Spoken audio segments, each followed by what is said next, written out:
The views and opinions expressed by the guest author or speaker during this live session are their own and do not necessarily reflect the views of Reader's Magnet. The content shared is for informational purposes only and does not constitute endorsement or promotion of any particular belief, ideology, or product. Hello, authors, book lovers, and storytellers, and welcome to another exciting episode of Reader's Magnet featured author interview, where we dive deep into the world of creativity and inspiration. And our guest for today is the author of the book, All Up in Your Business, Managing Your Business Crap. So please help me welcome Ms. Julianna Newland. So, Ms. Newland, how are you doing today? I'm doing fine, thank you. Thank you very much for that. And again, to all of our viewers, if ever you want to check it out, though, and follow us through, we'll be adding links down in the description below for you, where you can purchase a copy of the book. And for you also to know what the book is all about and who the author is, let's hear from the author itself. So, Julianna, please tell us, who is the Julianna Newland?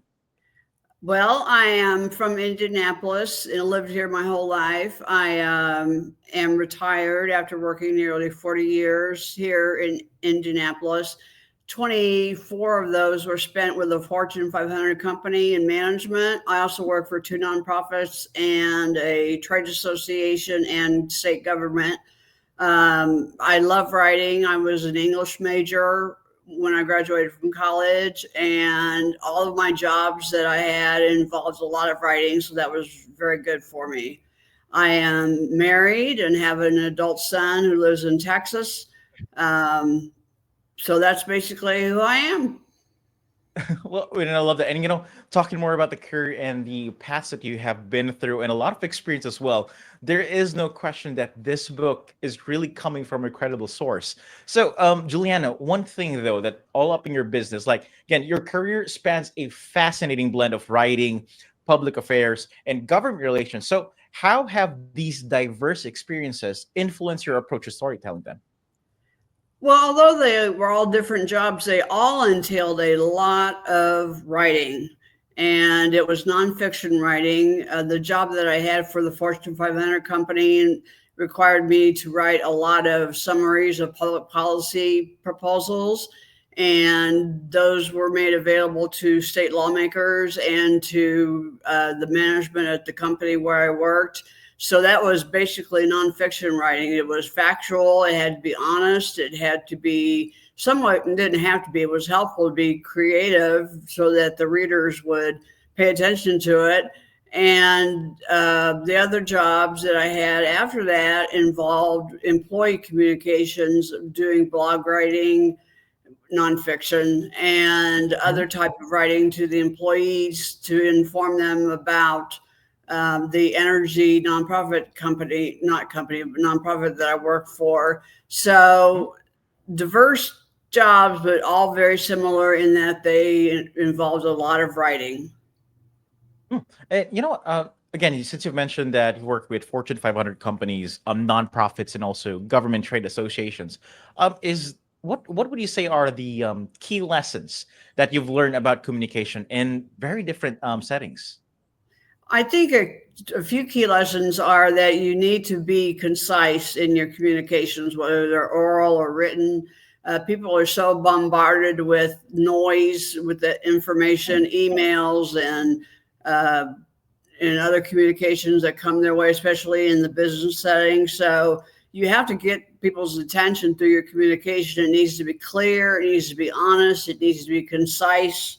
And if you can be creative with it too, and maybe even throw in a little humor if appropriate to gather their attention and keep it.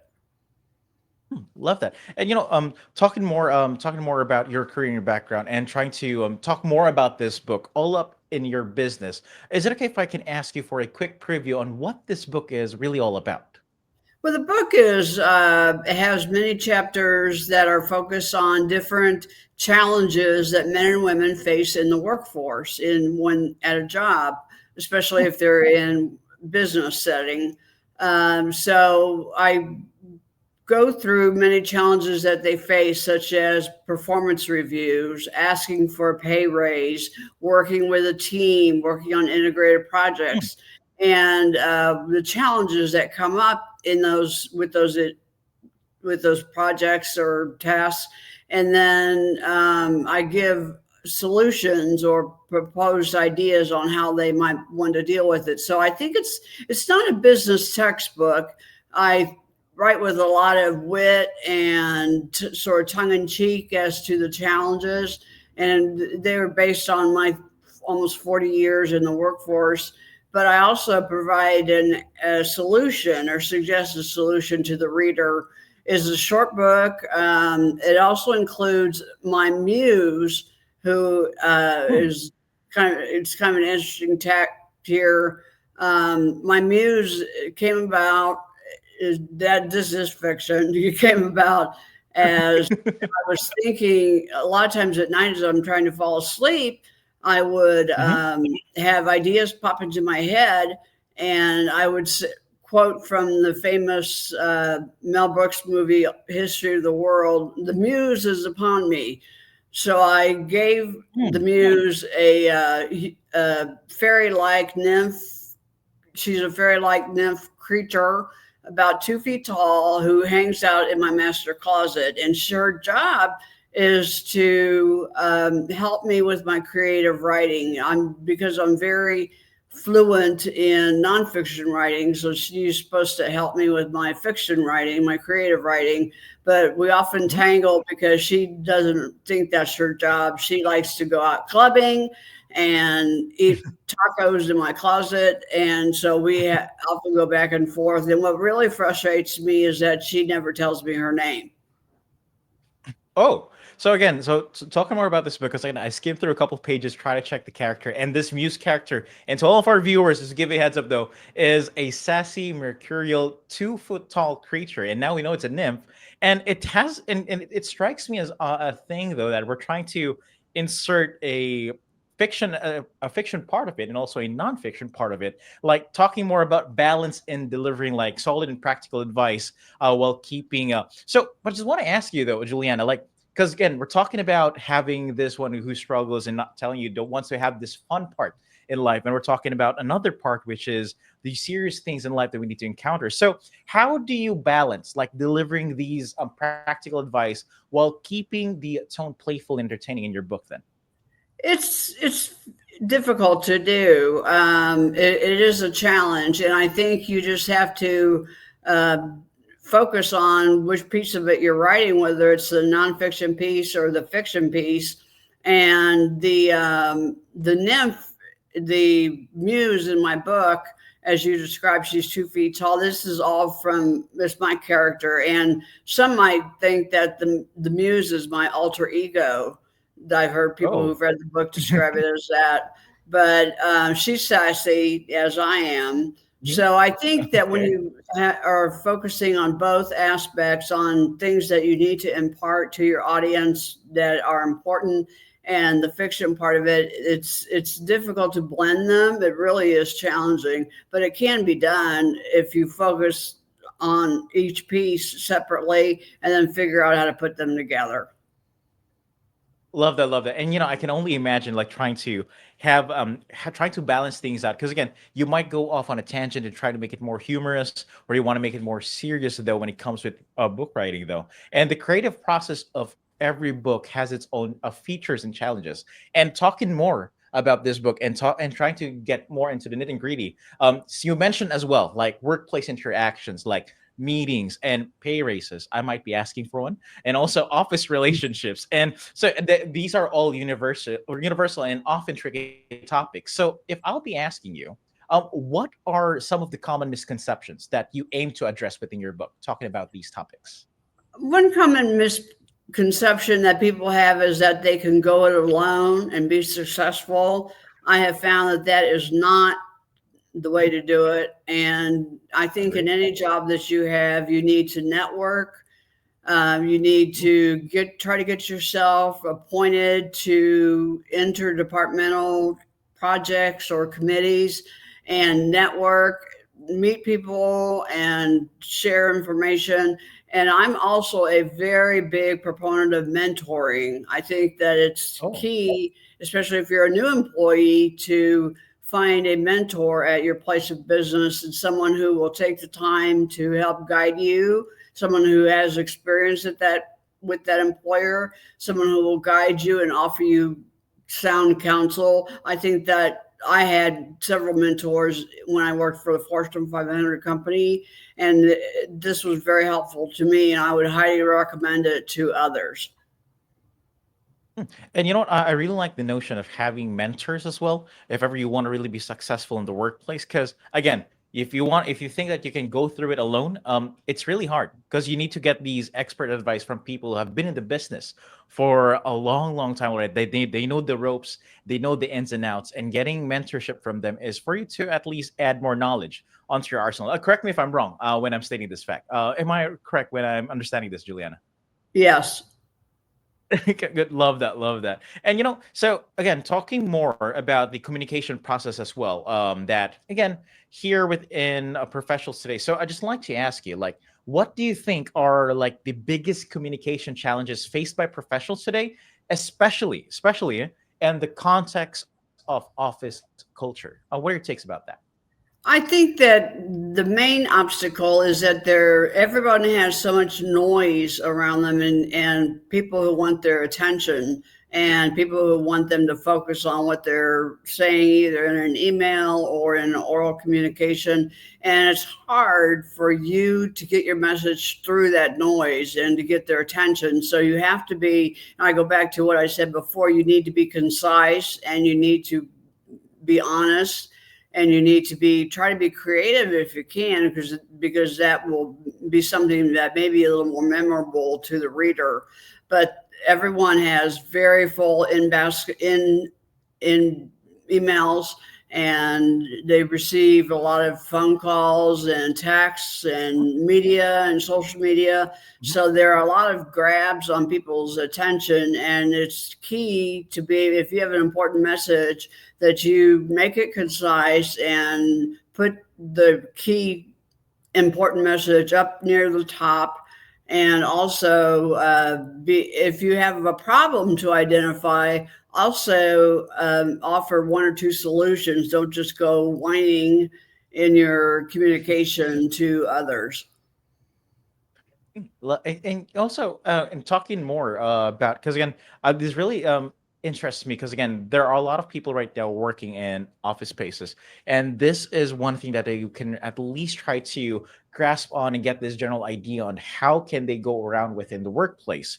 But there is one thing about this book, and you told us earlier that there is a bit of humor that's included within your storytelling. So I'd like to ask you, like, how can humor and storytelling be like powerful tools for navigating? And this is going to be something, though, it's workplace politics. What are your takes about that? I think that I enjoy humor. I like comedy and comedic writers. True. I think that if you can make somebody laugh, chuckle even, that relaxes people towards you, and that's a good way to try to get their attention and to get them to listen to you, is to use a little bit of humor. And I use a lot of tongue-in-cheek humor in the book, Mhm. because I find well, that's just the way I am, and that's what I enjoy writing and talking about. So I think that you mentioned office politics, that is Yeah. very pervasive, and you Mhm. have to just try to work through it or work around it. And that's where the mentor comes in. Can be very helpful to you if you find that you're in the middle of some office politics intrigue, to go to the mentor and ask him or her what their advice is for dealing with this office politics. But I think when you use humor, not class clown type of humor, but Okay. respectful humor, you can it makes people relax, and I think that's a good way to get their attention. Love that, love that. And I really love the notion. I do agree with that. Once you get someone to laugh, it makes someone, even if in a tense situation, if people get me to, yeah, if I get have a good chuckle out of it, it really makes me try to relax in the current situation we're talking about. And I guess it would be something that could really help people navigating the workplace. Especially humor is one good thing. It's a very powerful tool. And I do agree with what you're saying here, Juliana. And I do agree with that. So, and also, Juliana, before we wrap this up, though, and try to give this your book to people. And again, we're talking about people who will be interested in picking up your book and people who will be reading this.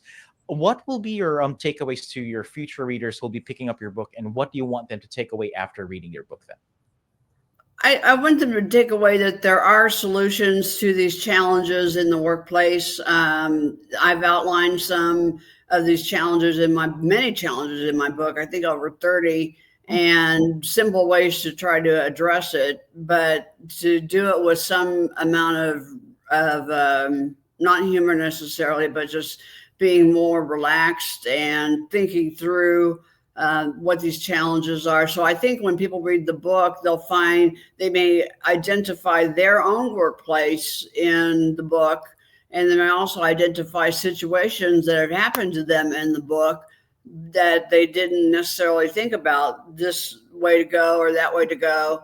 And hopefully they'll come away, as I mentioned before, it's not a business textbook.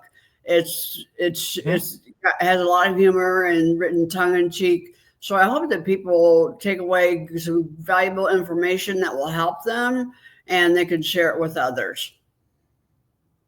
love that, love that. Again, to all of our viewers and book lovers, I would highly suggest for you to grab a copy of Julianna Newland's book that is all up in your business, managing your business crap, available through Amazon.com. And you know what, Julianna, I just want to say this though. Thank you very much for joining us today, though. And I want to say though, with your extensive background and the knowledge you'll be sharing, I'm looking forward to see where your author and writing journey takes you in the future. Thank you very much for joining us, Juliana, and it was a pleasure to have you today.